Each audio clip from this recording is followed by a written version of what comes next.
First time ko lang makabili ng bike galing sa sarili kong pera.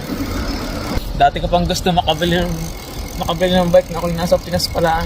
Wala lang talaga akong perang pambili gawa ng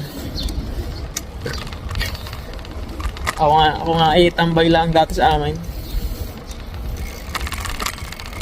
Isa akong IT graduate. Tapos nag-apply ng maraming beses, 100 times na ata. Pero hindi na hard. Tapos nung nakita ko yung post dito sa Korea. Ayun, sinimulan ko mag-schooling. Pagkatapos ng schooling, nag-self-study.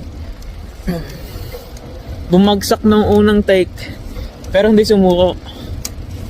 At lalo pa akong na-motivate na mag-aral pa lalo.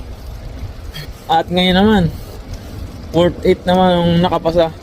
First time